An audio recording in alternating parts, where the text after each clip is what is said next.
Shampoo. Shake it, baby, shake it, baby. Shake it, baby, shake it, baby. Shampoo to the left and shampoo Nang bibingka sa kainta. to the right. Shake it, baby, shake it, baby. Shake it, baby, shake it, baby. Shampoo to the left and shampoo to the right.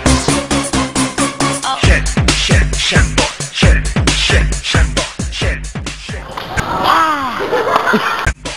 Huwag kang mapagod. Sir, bilang punong guro, ano po ba ang kalagayan ng pagbibingka sa Governor Isidro upang makatulong sa bayan ng Cainta? Ang magluluto ng bibingka sa ating paralan pagkat ito ay magiging dagdag na kita ng mga mag-aaral o magiging isang pagkakakitaan ng isang pamilya at sila ay magkaroon ng sariling negosyo.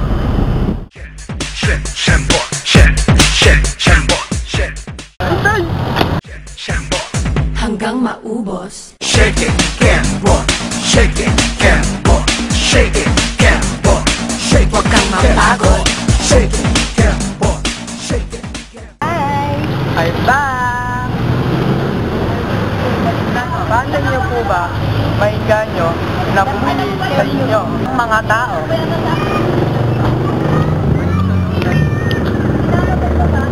Ano para mainganyo mga tao? Kasi, siyempre, pag lumapit sa akin mga tao, siyempre, maging kasinyosa ka, hindi ka masungit, para sila maakit sa kasi. At saka natikmang na nila ang paninda namin. Masarap. Oh. Kaya yan, siya bumabalik ka. Tikman na natin ang produkto ng Cainta. Ito ang bibingka. Bilangin natin bago tayo kumain. 1, 2, 3. Hindi lang.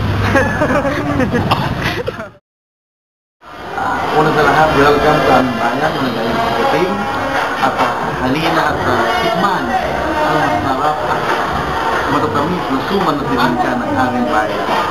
Okay, anong kalagayan ito? Mahalaga ito sa amin sapagkat dito nakilala ang aming bayan at marami sa aming mga pamilya ang dito umukuha ng kanilang kinabubuhay at panggastos sa kanilang araw-araw mga gawain at yung mga pag-aral, mga bata at kanilang mga anak sa pamamagitan ng pagluluto at pagtitinda ng suman at bibingka.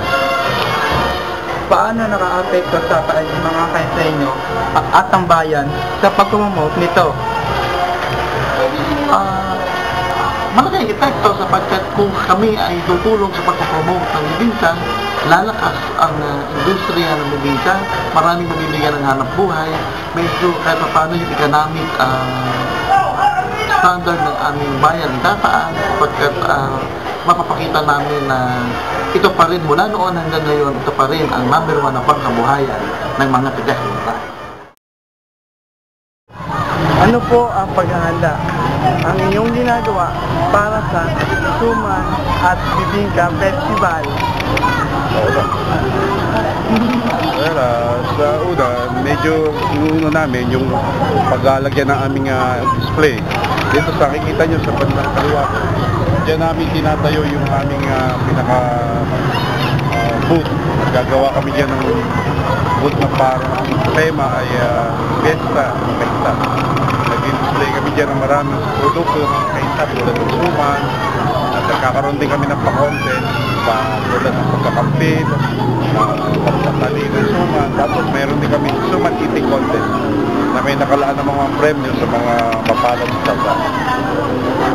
Bukod sa suman na aming hinagay at pinamimigay sa mga umaatin ng parada, meron din kami pa-contest tungkol sa mga bibingka, pagandahan ng mga design, kanya-kanyang pabrika dito kapag nag-entry sila ng kanilang mga bibingka na may mga gayak na ang tema ay nauubos sa mga malikasan at ang mga produkto ng nagyari sa Cainta. Shake it, can't walk.